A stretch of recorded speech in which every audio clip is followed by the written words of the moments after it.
Gulf of Oman is not a strait.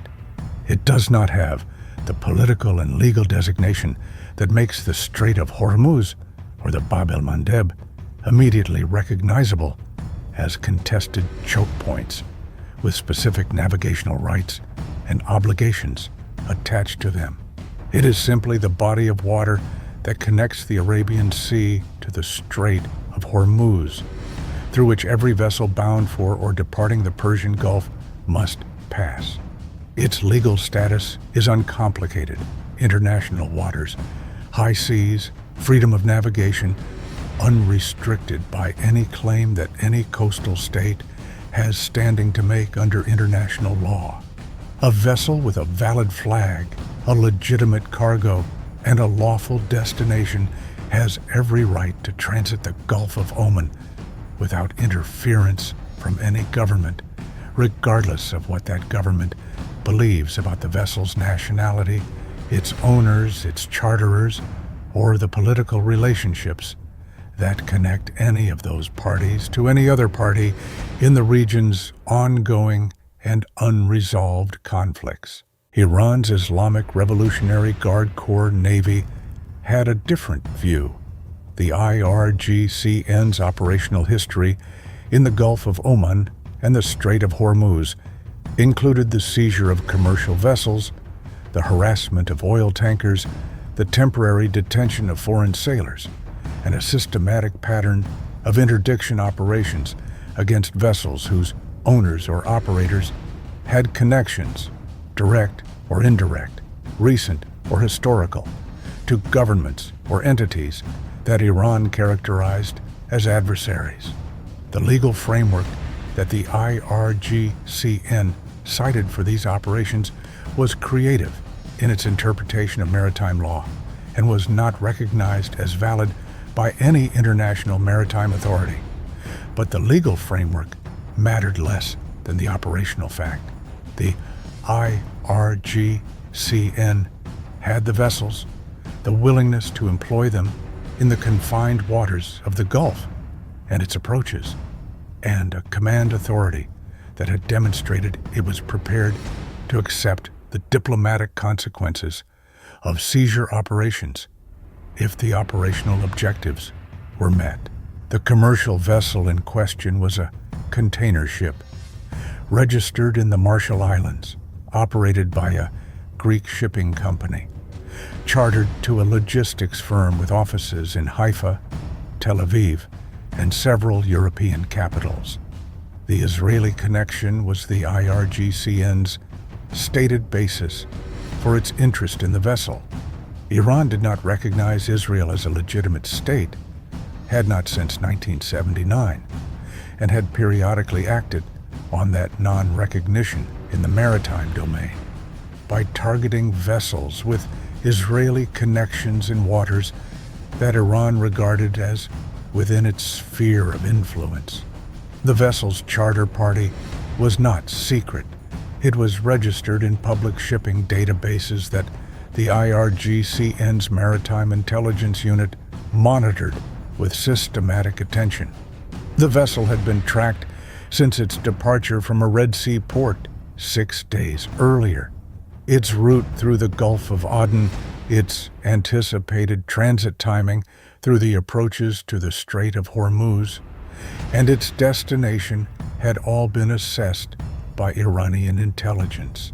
What the IRGCN's planning had also assessed was the United States Navy's practice of providing escort to vessels identified as high interdiction risk in the Gulf of Oman operating area, a practice that had developed in response to the IRGCN's pattern of seizure operations, and that placed an American warship in proximity to flagged high-risk vessels during their transit of the most exposed portion of the route. The escort practice was publicly known, widely reported, and operationally transparent. It was also, in the IRGCN's assessment, a factor that could be worked around if the timing and the approach geometry were correctly managed. If the Iranian vessel could establish a physical intercept position Before the American escort could close the distance, the situation would create exactly the kind of decision pressure that the IRGCN had used effectively in previous encounters. Act now, before the Americans arrive, and place the Americans in the position of responding to a fait accompli rather than preventing the initial action. The Iranian frigate Sahand, a 3,000-ton Muj-class vessel, Iran's most capable domestically produced surface combatant, equipped with anti-ship missiles, surface-to-air missiles, and a gun mount capable of sustained fire against surface targets, had departed Bandar Abbas at 4:17 on a Thursday morning. Her departure had been tracked by the RC-135V rivet joint that had been orbiting north of the Gulf of Oman since 200 hours, building the electronic intelligence picture of Iranian naval activity in the region. The Sahand's departure heading south-southwest toward the Gulf of Oman's central operating area had generated an elevated assessment within 40 minutes of her clearing Hormuz. The geometry of her departure course, her speed, and the position of the Israeli-connected container ship created an intercept solution that would place the Sahand alongside the container ship in approximately 3 hours and 40 minutes, 31 minutes ahead of the American destroyer's projected arrival at the same position based on its current course and speed. 31 minutes. In naval operations, 31 minutes is simultaneously a very long time and no time at all, depending entirely on what the parties involved choose to do with it. It was a Thursday. The time was 7:44 local. The Gulf of Oman was running with a light southwesterly swell, visibility excellent at 15 miles. The morning sun at low angle illuminating the sea surface in a way that made radar returns clean and optical identification straightforward.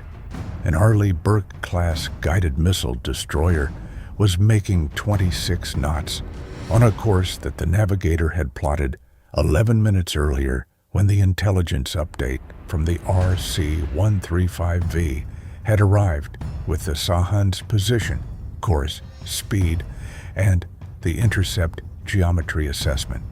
26 knots was not the destroyer's maximum sustained speed, but it was the speed at which the engineering plant could be operated continuously without the kind of wear that required unscheduled maintenance. It was also the speed that, projected against the Sahand's own course and speed and the container ship's position, shrank the 31-minute gap to something that the operations officer had assessed as manageable if everything held. In the Combat Information Center, the picture was being built and updated with every radar sweep and every data link update from the RC-135V overhead. The Sahand was on the display, her contact icon, her course vector, her speed, the projected track line that the fire control system extended forward from her current position.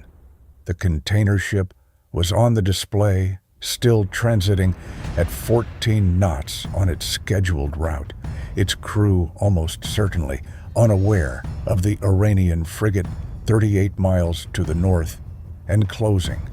And the destroyer itself was on the display, her own track line converging toward the container ship's position at an angle that would put her between the Sahand and the container ship. If the geometry held and the Sahand maintained her current course and speed. The geometry was the entire conversation. Captain CIC, the watch officer said, at 7:47. Sahand bearing 042, range 36 miles. Current intercept projection puts her alongside the container ship at 0905. Our arrival is 0852. We have an 11-minute margin if both courses hold. The captain had been in the CIC since 741. He had been watching the geometry develop since the RC-135V update had arrived. 11 minutes. The margin had improved from 31 as the destroyer's 26-knot speed had worked on the problem. But 11 minutes remained a margin that required the Sahand to maintain her current course and speed without acceleration, and required the destroyer to maintain her own pace without mechanical interruption. ESM status on the Sahand, he said. Fire control radar in standby, sir. Surface search active. She is tracking both us and the container ship. Internal communications traffic consistent with active operation under shore direction. Shore directed again. The Sahand was not acting on her commanding officer's independent judgment. She was executing a plan that had been authorized at the level of the IRGCN command structure that made these decisions, a level that had assessed the intercept geometry, had assessed the American escort position, and had concluded that the 31-minute gap was workable.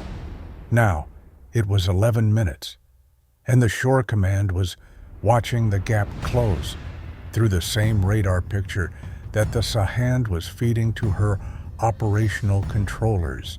Contact the RC-135V, the captain said. I want their assessment of the shore command's reaction to our speed increase. Are they adjusting their own timeline? The response came from the RC-135V at 7:51. No observed change in the Sahand's course or speed following the destroyer's acceleration. The shore command had either not yet registered the significance of the destroyer's speed increase, had registered it and decided to continue, or the assessment the intelligence officer assessed as most likely was running its own geometry and believed the original intercept timeline was still achievable. At sea, distance is language, and 26 knots of American destroyer closing the gap between an Iranian frigate and an Israeli-connected container ship was speaking as clearly as anything in the Gulf of Oman that morning. At 8:03, the Sahand accelerated. The RC-135V reported the speed increase at 8:04, from 22 knots to 28. The Sahand's increased speed revised the intercept geometry. Her arrival alongside the container ship was now projected at 0858. 7 minutes before the destroyer's arrival had projected at the previous speeds. The shore command had run the geometry. They had seen the destroyer's speed increase, and they had responded by accelerating the Sahand to maintain the intercept advantage. The captain looked at the updated projections. The margin was now 6 minutes, -6 minutes. The Sahand would reach the container ship's position before the destroyer arrived if both vessels maintained current speeds. He made his decision at 8:06. All ahead flank. Maximum sustainable speed. Navigator, give me the fastest course to interpose between the Sahand and the container ship. All ahead flank.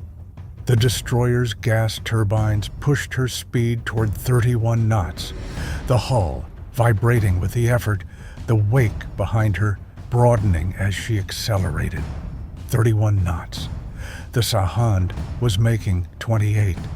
The closing rate between the destroyer and the container ship was now faster than the closing rate between the Sahand and the container ship, but the geometry required calculating both rates against the container ship's own movement and the angular positions of the three vessels. At 8:09, the captain transmitted on channel 16 and on the IRGCN guard frequency simultaneously. Iranian frigate Sahand. This is a United States Navy warship.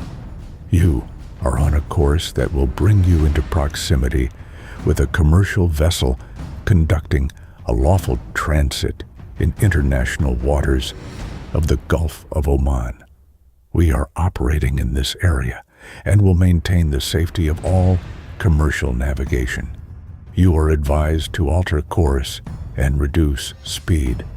Any attempt to interfere with, board, or impede the transit of any commercial vessel in these waters will be met with appropriate response. This advisory is transmitted under the provisions of the 2014 Code for Unplanned Encounters at Sea. All your movements are being recorded. The Sahand did not respond on channel 16, but at 8:11, something in the Sahand's behavior changed.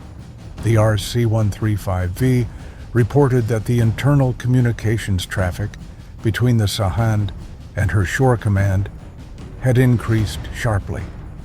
A burst of transmissions in both directions, more than the coordination traffic that had characterized the previous 90 minutes of the operation. The shore command was receiving new information and was processing it rapidly. What the shore command was processing was the destroyer's flank speed. 26 knots had been the destroyer's pace for the past 20 minutes. The gap had been manageable at 26. At 31 knots, the geometry was different.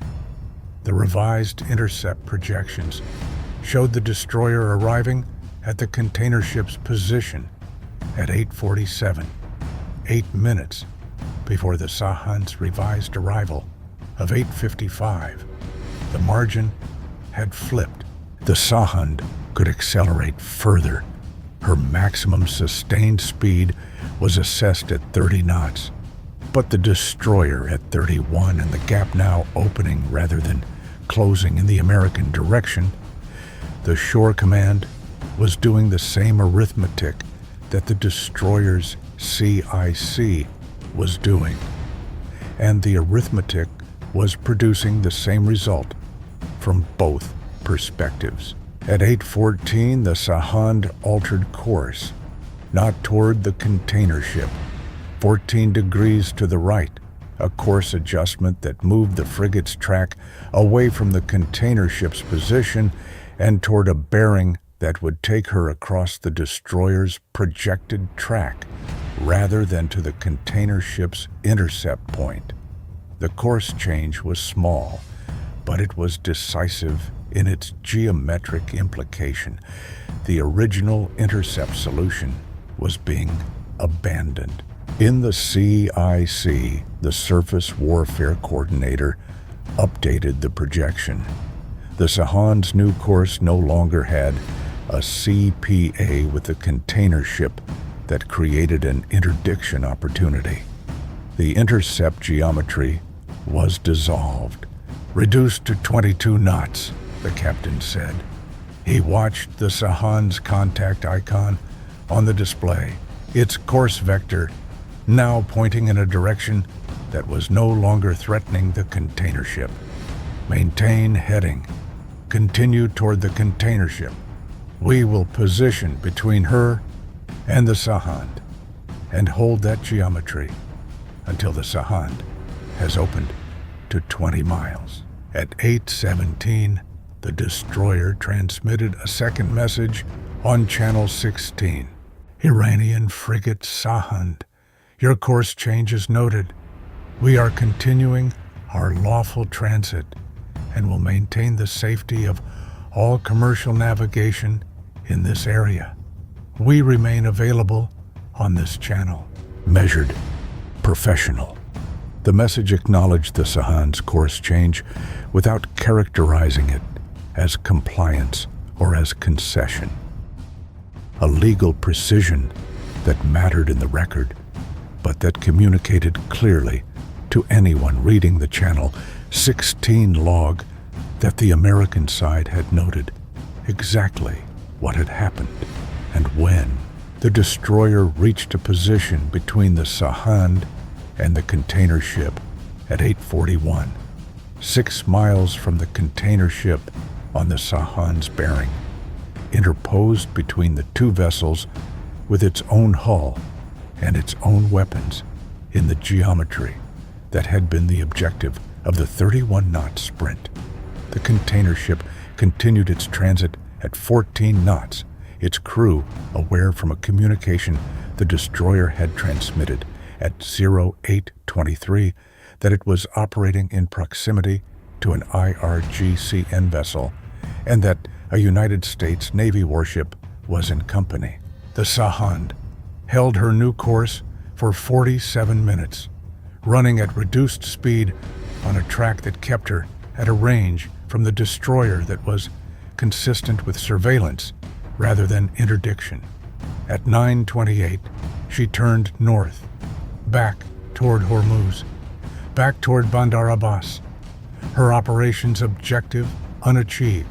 The destroyer maintained her escort position alongside the container ship for the next 3 hours and 18 minutes until the commercial vessel had cleared the primary threat zone and was in the broader waters of the Arabian Sea, where the IRGCN's operational profile was considerably more constrained. At 12:11, the captain authorized the reconstruction package. Full timeline from the RC-135V initial track of the Sahand's departure from Bandar Abbas, her course, speed, and the original 31-minute intercept geometry. Our speed increased to 26, her acceleration to 28, our flank speed call at 0806, and the sequence of geometry changes that followed each speed decision. Her course change at 0814. The specific trigger was our flank speed, and I want that causal relationship clearly established in the assessment. The time from her departure to her course change, 4 hours and 17 minutes of operation that achieved nothing because the geometry was closed before she could exploit it. He looked at the intelligence officer. The Shore Command traffic, the RC-135V, had the burst transmission sequence from 0811 onward, the moment they registered our flank speed and processed the revised geometry. That traffic goes to the signals intelligence network. The response latency between our speed change and their course correction decision is an intelligence product about their command and control decision cycle.